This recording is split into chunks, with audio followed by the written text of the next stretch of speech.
bienvenue dans Clé pour se régénérer. Dans cette deuxième partie de la saison 1, on poursuit notre chemin, mais depuis un espace plus intérieur. Quand le corps se stabilise et que le rythme ralentit, l'écoute s'affine. Certaines vérités deviennent plus audibles. Ici, la régénération ne cherche plus seulement à soutenir, mais à s'intégrer dans le quotidien, dans les choix et dans la relation que tu entretiens avec ton énergie. Un pas à la fois, toujours.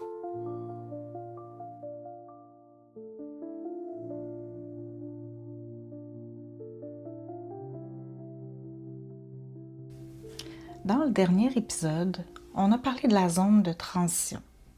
Ce moment où tu as déjà commencé à écouter ton corps, où tu as ralenti et où certaines plantes t'ont aidé à te réguler. L'avoine verte, la mélisse, la lavande, la passiflore. Des alliés pour t'accompagner dans cette phase de redescente. Puis aujourd'hui, on va aller un petit cran plus loin. Parce que se calmer, ce n'est pas encore se sentir ancré. Et retrouver sa vitalité, ça ne se force pas. Ça se soutient avec les bonnes plantes au bon moment. Donc, dans cet épisode, je vais t'amener dans des territoires distincts, dans 2 territoires distincts. Les plantes qui vont favoriser l'ancrage, ce retour dans le corps, et les plantes qui vont soutenir ta vitalité, cette reconstruction en profondeur. Et en fin d'épisode, je vais t'ouvrir une porte vers une catégorie de plantes encore plus puissante. Et si on commençait ici avec les plantes d'ancrage? Le calme, c'est l'absence de tension. L'ancrage, c'est la présence à toi-même. Et ce sont 2 états très différents. Tu peux être calme, mais encore un peu flottante. Tu peux être apaisé, mais déconnecté complètement de ton corps. Puis sans tension, mais sans racine non plus. Tu sais, il y a comme... L'ancrage, c'est vraiment se sentir enraciné. C'est souvent cette sensation qui reste quand on sort de l'épuisement. L'ancrage, c'est ce retour dans le corps, cette capacité à te sentir ici, présente, solide. Et la vitalité, c'est ce qui émerge naturellement quand l'ancrage est là. Pas forcé, pas stimulé, juste disponible. Je veux juste te faire un petit test. Je vais t'inviter à te lever debout, à déposer tes pieds au sol et à sentir le coussin du gros orteil, le coussin du petit orteil et ton talon de chacun des pieds. Place tes ancrages comme il faut au plancher. Et au besoin, soulève les orteils pour vraiment sentir cet ancrage-là. On va continuer un petit peu plus vers le haut, puis on va sentir les genoux se relâcher, les muscles des cuisses relâcher. On vient installer son bassin au-dessus de ses talons. On allonge la colonne. On relâche les épaules. On laisse les bras détendus de chaque côté du corps. Et on allonge la tête comme s'il y avait un fil au-dessus de notre tête qui nous tirait vers le haut, légèrement. Maintenant, ramène ton attention au niveau de tes pieds. Ressens le sol sous tes pieds et inspire l'énergie de la terre pour qu'elle remonte tranquillement jusqu'au bout de tes cheveux, ton cuir chevelu. Ressens l'énergie qui est montée. Et à l'expiration, fais juste relâcher. Encore une fois, inspire. Prends l'énergie de la terre, remonte-la à travers ton corps. Jusqu'au sommet de ta tête. Et expire, relâche doucement. Une troisième fois. Inspire, ressens l'ancrage au sol. Jusqu'au bout de ta tête. Expire, relâche.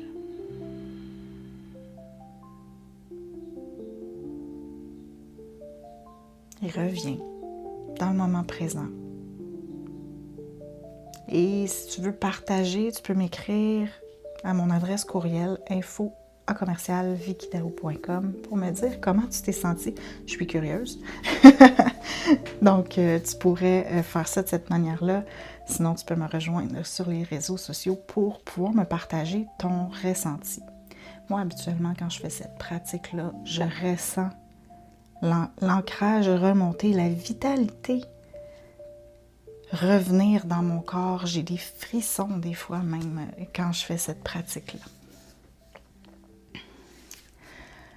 Donc, quand le corps a vécu une longue période de tension, de surcharge, de déséquilibre, il ne revient pas automatiquement à un état de vitalité. C'est pas systématique, là. Parce que certains systèmes ont été mis en veille. Certaines réserves ont été épuisées. Et le corps a appris à fonctionner en mode économie. C'est pas un manque de volonté, c'est pas que tu fais pas assez, c'est une adaptation. Ton corps a fait ce qu'il pouvait pour te protéger. Et maintenant, il a besoin d'un signal pour recommencer à investir dans la vitalité, dans ta vitalité. C'est là que les plantes prennent tout leur sens. Pas pour forcer le retour de l'énergie, mais pour soutenir ce processus de reconstruction, pour envoyer des signaux de sécurité, de nourriture et de soutien. Donc, il existe des plantes qui ont une action particulière sur l'ancrage. Oui, oui. Pas de la stimulation, pas de la performance. Sur ce sentiment d'être présente dans ton corps, ici, maintenant. Un peu comme la pratique d'ancrage au niveau des pieds, en posture debout. La première plante que je veux te présenter, c'est la valériane, qui est souvent connue pour le sommeil. Oui, oui, elle peut t'aider à mieux dormir, mais son action va beaucoup plus loin que ça. Elle agit sur la tension musculaire profonde, sur cette rigidité que le corps garde même au repos. Cette incapacité à vraiment relâcher, même quand on voudrait. Elle est utile donc quand tu portes une tension physique persistante dans ton corps, que ton corps ne sait plus comment se déposer vraiment, ou que tu ressens une agitation intérieure sans raison claire. Puis évidemment, c'est à utiliser avec discernement. La valériane peut avoir un effet sédatif plus prononcé chez certaines personnes. Puis il y a une différence entre la racine fraîche et la racine séchée. Certaines personnes, s'ils prennent la racine séchée, peuvent avoir une excitation au lieu d'un relâchement. Donc, à prendre avec considération ces éléments-là. Puis évidemment, la consultation d'un professionnel de la santé est toujours une bonne avenue pour s'assurer qu'elle est adaptée à ton contexte. Une deuxième plante, c'est le schizandra, qui est une baie utilisée depuis des siècles dans la médecine traditionnelle chinoise. On l'appelle parfois la baie aux 5 saveurs. Et cette diversité de saveurs reflète la richesse de son action. Elle a une action tonique sur le système nerveux, Elle va aider à retrouver un état de présence claire sans agitation. Une forme de concentration douce, d'ancrage mental-corps. Cette plante-là est particulièrement intéressante quand tu te sens dispersé, quand tu as de la difficulté à te rassembler, quand ta concentration est instable malgré le repos, et quand tu cherches à retrouver un fil de présence dans ton quotidien. À prendre en considération que le schizandra est aussi un hépatoprotecteur. Il va soutenir le foie, qui joue un rôle important dans la gestion du stress et la clarté mentale. Une autre plante qui est intéressante, c'est la camomille. La camomille est connue, est familière, peut-être même sous-estimée. Mais son action sur le système nerveux autonome est remarquable. Elle agit sur le corps physique, pas juste sur le mental. Elle relâche les tensions profondes, elle invite le corps à se déposer. Donc, la camomille est idéale quand le corps est encore en vigilance, même dans les moments de repos. Elle va être idéale aussi quand les tensions se logent dans ton ventre, le diaphragme et les épaules. Puis si tu as besoin d'un soutien doux mais efficace pour revenir dans ton corps. Une pratique le fun, c'est en infusion, en huile essentielle diffusée ou en application locale. Elle a plusieurs visages. Choisis celui qui s'intègre le mieux à ta routine. Une autre plante qui est un peu moins connue ici au Québec, c'est le gotu kola. Et pourtant, c'est une plante remarquable pour ce qu'on explore aujourd'hui. C'est un tonique nerveux doux. Il favorise la clarté mentale sans stimuler. Il soutient la connexion entre le mental et le corps. Il a cette capacité à être à la fois présent pour aider à être présent dans ses pensées et dans ses sensations. Il est utile quand tu vis beaucoup dans ta tête, que tu as du mal à descendre dans ton corps. Quand tu cherches une clarté tranquille, pas une stimulation. Puis quand tu veux soutenir ton système nerveux sur du long terme. Donc le gotu kola est aussi reconnu pour son soutien à la circulation et à la santé des tissus. Donc c'est un petit boni non négligeable dans une perspective de vitalité globale. Une fois que l'ancrage commence à se rétablir, que ton corps retrouve un fil de présence, tu peux commencer à soutenir ta vitalité de façon plus active. Encore une fois, pas pour forcer, mais pour accompagner ce qui veut revenir naturellement. Ces plantes agissent sur les fondations, sur la reminéralisation, sur la reconstruction cellulaire.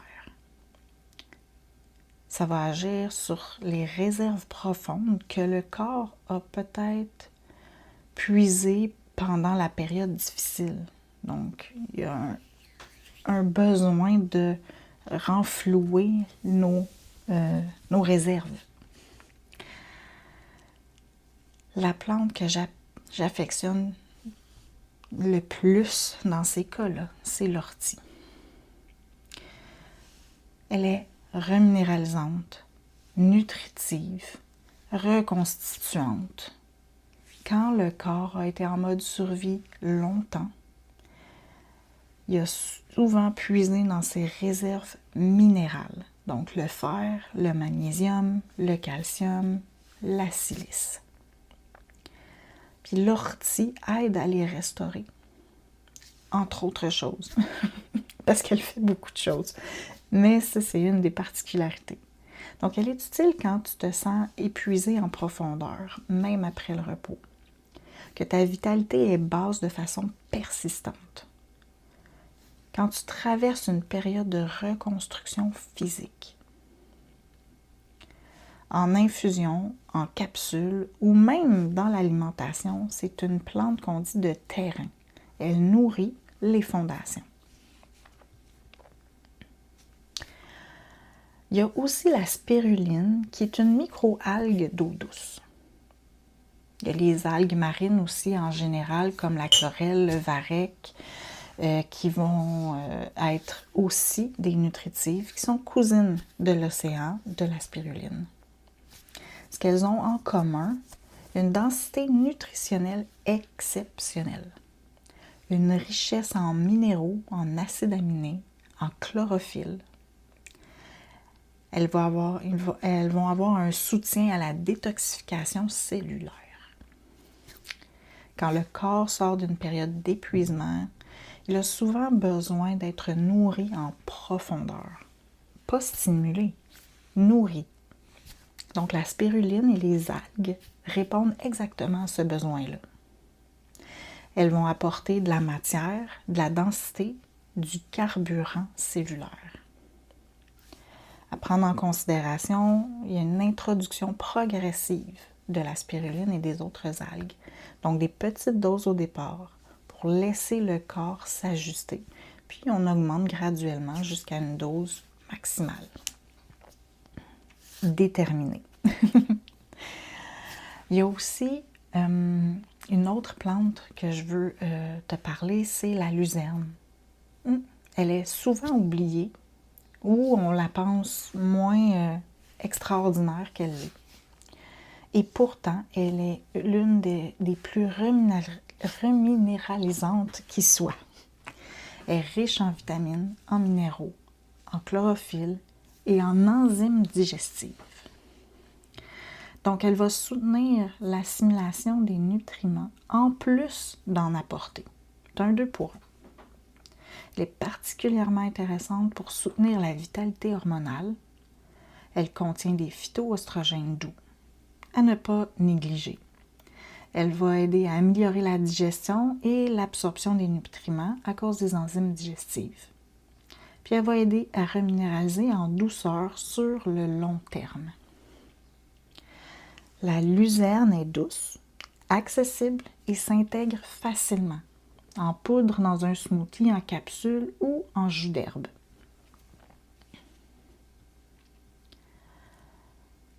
Et là, il y a quelques principes simples pour utiliser ces plantes avec clarté. De 1, c'est une catégorie à la fois. On commence par l'ancrage ou par la vitalité, pas les deux en même temps. Et observe ce dont ton corps a le plus besoin en ce moment. Règle numéro 2, la régularité avant la quantité. Une petite dose tous les jours est plus puissante qu'une grande dose de temps en temps, pour ces plantes-là spécifiquement. Les plantes agissent sur la durée, elles construisent, elles nourrissent. Troisième élément à prendre en considération, c'est écouter les signaux. Si une plante t'agite, te dérange ou fait rien, c'est peut-être pas la bonne plante pour toi en ce moment. C'est pas un échec, c'est une information qui est précieuse. Change de plante. Puis en quatrième, consulte si tu as des doutes. La phytothérapie gagne à être personnalisée. Ton contexte, ton histoire, ta sensibilité, tout ça compte. Un professionnel de la santé peut t'aider à choisir avec justesse. Je t'invite à visiter mon site internet pour plus d'informations sur des rencontres qui sont possibles avec moi. Pour conclure, ouais, on est rendu là. Ce qu'on a exploré aujourd'hui, c'est un premier niveau de soutien par les plantes. Des plantes pour l'ancrage, pour revenir dans le corps. Des plantes pour la vitalité, pour nourrir les fondations. Mais il existe une catégorie de plantes qui va encore plus loin. Ces plantes n'agissent pas sur un symptôme précis. Elles n'apaisent pas, elles ne stimulent pas. Elles renforcent ta capacité globale à t'adapter. Elle va t'aider à traverser les périodes intenses sans te vider complètement, à récupérer plus vite après un choc ou une surcharge, à rester dans ton axe, même sous pression.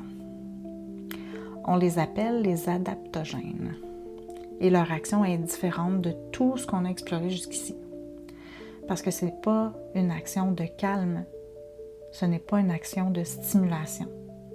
C'est une action d'intelligence, d'ajustement, de régulation en profondeur. Et dans le prochain épisode, c'est là que je t'amène, dans cet univers-là. On va explorer ce que sont vraiment les adaptogènes, pourquoi ils sont si précieux dans notre contexte de vie actuel et lesquels pourraient avoir leur place dans ta propre trousse. Je te laisse ici pour le moment et on se retrouve dans un autre épisode de Clés pour se régénérer.